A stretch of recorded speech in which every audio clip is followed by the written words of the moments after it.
Quand on est parent, il y a une question qui tourne en boucle dans la tête. C'est: est-ce que je fais bien en tant que parent? Et cette question, elle est normale, elle est même saine. Le problème, c'est qu'à force de se la poser, on finit souvent par tourner en rond. Parce que finalement, elle ne dit pas comment on fait, ni où on va, mais il y a comme une sorte de notation. Et aujourd'hui, j'ai envie de vous parler de ça.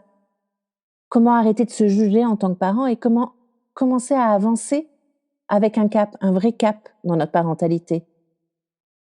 Et si je vous parle de ça aujourd'hui, c'est parce que cette question, elle est cruciale et que moi, je me la suis posée très longtemps aussi. Et aujourd'hui, je me la pose différemment. Et c'est de ça dont j'ai envie de parler aujourd'hui.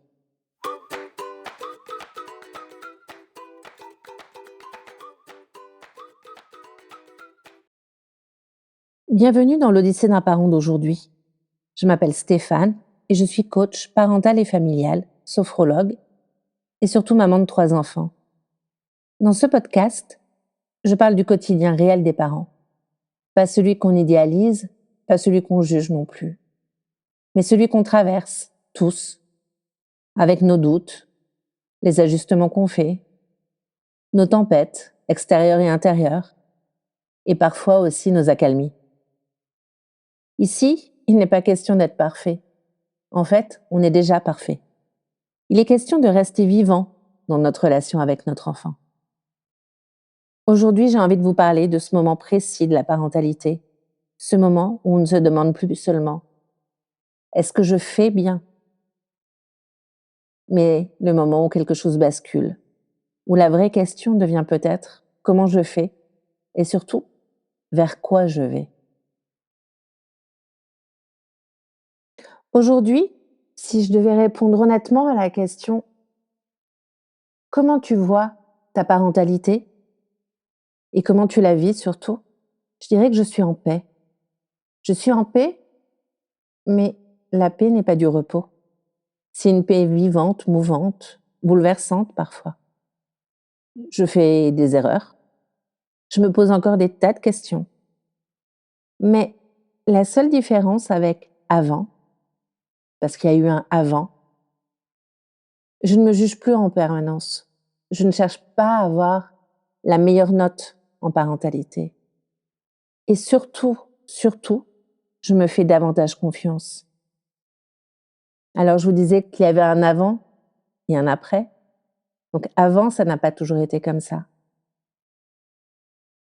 Et quand je dis que je me posais cette question, ce n'était pas dans l'abstrait, c'était dans le dur, dans la vraie vie. Un peu tout le temps aussi. Quand on se pose la question: est-ce que je fais bien en tant que parent? La question, elle ne vient pas de nulle part. Elle arrive en général à un moment où on est un peu plus fatigué, où notre ado qu'on adore procrastine quelque chose et que ça nous énerve. Quand il y a une mauvaise note qui tombe, ou quand quelqu'un nous fait une petite remarque et qu'on a du mal à la digérer. Dans ces moments-là, en fait, on se pose la question: est-ce que je fais bien? Mais en fait, on ne cherche pas vraiment une réponse. On cherche davantage un repère. Et du coup, si on devait changer de paradigme, on pourrait dire que le problème, c'est pas la question, en fait. Le problème, c'est que cette question-là, précise, est-ce que je fais bien? Elle n'indique aucune direction, aucun chemin. On ne sait pas, en fait. C'est: est-ce que je fais bien? Mais par rapport à quoi? Par rapport à qui? Et là, on a l'impression de se poser la bonne question quand on se la pose. Mais en réalité, elle peut nous emmener ailleurs. Il y a un ailleurs qui nous plaît pas forcément ou qui nous correspond pas forcément. Donc le problème de la question, c'est pas la question elle-même, en fait. C'est tout ce qu'elle ne dit pas et tout ce qu'elle ne nous aide pas à trouver comme réponse. Pour être plus claire, je vais essayer de faire une comparaison qui vous parlera certainement. On se dit que bien faire, c'est un peu comme une norme. Et la norme, finalement, c'est un peu comme une note à l'école. 18 pour certains, c'est une bonne note. 14 est une bonne note pour d'autres personnes. Et parfois, pour d'autres personnes encore, 10, c'est énorme. C'est quelque chose qui est super. Et c'est OK. En parentalité, c'est un peu comme les notes. Il n'y a pas de barème universel. Il y a des capacités, des compétences, des personnalités et un axe de progression aussi. Et l'idée, c'est pas d'avoir 18, parce que finalement, le 18 ne nous correspond pas forcément. C'est quelle est la part objective et quelle est la part subjective là-dedans, dans cette question. Se dire qu'en parentalité, il n'y a pas de barème universel, ça serait un progrès énorme. Tout à l'heure, je vous parlais du avant. Avant, pendant longtemps, je me suis évaluée, je me suis donné des notes en fait, en tant que maman. Mais le problème, c'est pas tant la note que je me donnais que le fait que je ne savais pas en fait vers quoi je voulais aller. Quelle était ma note maximale, quelles étaient mes capacités, ou juste la note que je visais. Alors, oui, je pouvais bien faire, mais en fait, en faisant bien, j'étais totalement à côté de ce qui était juste pour moi et pour ma famille. J'étais bien, mais c'était pas bien pour moi et c'était pas bien pour ma famille. Mais à force de vouloir bien faire et de croire que je faisais bien, je me suis profondément perdue. Et c'est à ce moment-là, en fait, quand on se perd, que ça se complique. Mais la beauté, c'est que sans m'en rendre compte, quelque chose a commencé à se déséquilibrer, mais ça m'a amené à un autre équilibre. Et quand je parle de déséquilibre, du fait de ne pas avoir de cap, de baromètre, de boussole, je vais vous donner un exemple assez précis. En fait, à ce moment-là, j'avais appris qu'il fallait que j'écoute les émotions de mes enfants. Et j'écoutais les émotions de mes enfants. Le problème, c'est que je n'écoutais pas les miennes.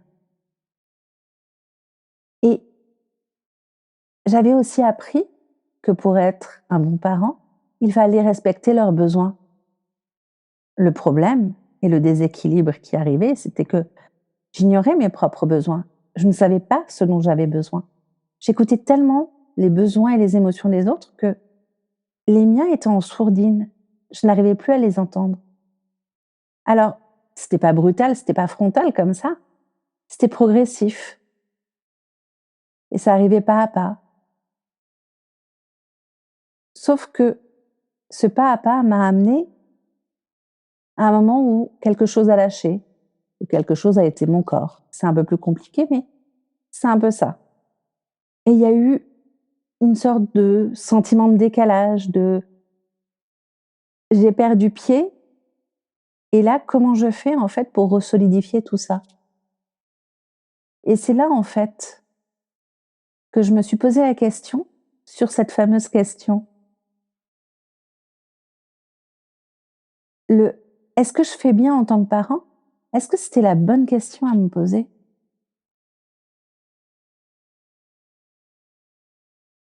Et c'est là où j'ai compris que cette question-là n'était pas forcément la bonne pour moi, que je devais peut-être changer la question, la modifier. Pas la modifier complètement, mais peut-être juste changer quelque chose. Parce qu'à un moment, on ne peut plus faire semblant.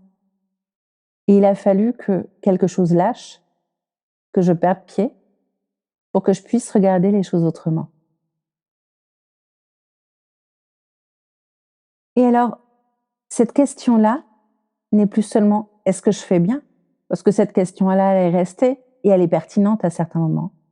Mais je la complète par comment je fais là maintenant? Et surtout, vers quoi j'essaye d'aller? Qu'est-ce que je veux faire? C'est quoi mon objectif? Il y a quelque chose un jour qui m'a aidée, c'est d'entendre une coach familiale qui s'appelle Nancy Doyon et qui parlait de la règle des 80-20. Et cette règle des 80-20 m'a libérée. La règle dit en substance que 80% du temps, on fait de notre mieux. Et 20% du temps, on accepte de faire moins bien. Alors on est d'accord que c'est pas quelque chose à prendre au pied de la lettre. C'est juste se dire OK, j'essaie de me faire de mon mieux le plus possible, mais parfois, il peut arriver que je fasse moins bien et c'est OK.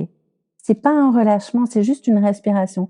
C'est de se dire, même en tant que parent, on a le droit de se tromper et on a le droit de reconnaître cette erreur et de s'excuser et d'ajuster et rien que ça, de se dire: «OK, je me suis trompé et je vais réparer mon erreur», c'est déjà une partie de la transmission qui arrive et à partir de ce moment-là, à partir du moment où j'ai pris cette règle pour moi, j'ai plus cherché à faire bien, j'ai juste cherché à faire juste et dans ce juste, il y a moi, il y a mes enfants, il y a ma famille et puis c'est peut-être ça l'important. Parce que finalement aujourd'hui, ce qui me guide dans ma parentalité, c'est pas la mère parfaite, ça j'en ai parlé dans un épisode précédent, du côté parent parfait. J'ai fait le deuil du parent parfait. Mais ce qui me guide aujourd'hui, c'est la relation que je veux avoir avec mes enfants et que je veux préserver. C'est une relation où mes enfants se sentent en sécurité, où chacun peut s'épanouir et trouver sa place. Et quand je dis chacun, c'est mes enfants, mais c'est moi aussi et mon mari. C'est une relation où ils peuvent me dire quand je les blesse sans avoir peur. C'est aussi une relation où ils savent qu'ils peuvent compter sur moi, quoi qu'ils aient fait. Et ce n'est pas le parent que je veux être, en fait. C'est plus la relation que je veux construire dans la durée avec mes enfants. Et je pense que ça change pas mal la vision. De pas voir la personne que je veux être, mais la relation que je veux construire avec chacun de mes enfants. Et quand le cap est clair, en fait, on a tendance à moins se juger. Parce que c'est clair à l'intérieur et on sait vers quoi se diriger. Donc le reste devient un peu moins violent. Et surtout, on se perd peut-être un peu moins en chemin. Alors, finalement, peut-être que le vrai problème n'a jamais été de ne pas savoir quoi faire ou comment le faire, mais plus de ne pas savoir où on voulait vraiment aller. On n'a pas besoin d'être des parents parfaits, on a juste besoin d'un cap et le droit d'ajuster ce cap en chemin aussi. En fait, je pense qu'à force de se demander: «Est-ce que j'ai bien fait en tant que parent?», on en oublie de savoir où on veut aller et c'est quelque chose qu'on nous a pas forcément expliqué non plus quand on allait devenir parent. Et ce que je vous invite à faire, c'est de réfléchir à votre parentalité, à qui vous voulez être et à ce que vous voulez faire en tant que parent. Si cet épisode ou juste ces mots résonnent en vous, ce n'est sûrement pas un hasard. C'est peut-être déjà que cet épisode fait son job. Si vous ne deviez garder qu'une seule chose de cet épisode, j'aimerais que vous reteniez cela. Vous n'avez pas besoin d'avoir toutes les réponses. Vous avez surtout besoin d'une direction. Définir le parent que l'on veut être, la parentalité que l'on veut avoir, ce n'est pas se figer dans un modèle, c'est se donner un cap. Et ce cap, il est là pour arrêter de se juger à chaque pas et pouvoir l'ajuster en chemin. Si cet épisode vous a aidé à y voir un peu plus clair, ou simplement à respirer un peu, vous pouvez vous abonner au podcast pour ne manquer aucun des autres épisodes. Et si vous voulez commenter, ou juste mettre une note aussi, n'hésitez pas, ça m'aidera et ça m'aidera à me faire connaître. Dans les prochains épisodes, on continuera à explorer la parentalité, comment rester un repère quand tout bouge, les colères, les conflits, l'adolescence, cette peur tenace de mal faire, surtout quand il s'agit de nos enfants. Et si vous connaissez un parent qui se met beaucoup trop de pression ou qui se pose beaucoup trop de questions, n'hésitez pas à lui partager cet épisode. À très bientôt pour un prochain épisode sur le décès d'un parent d'aujourd'hui.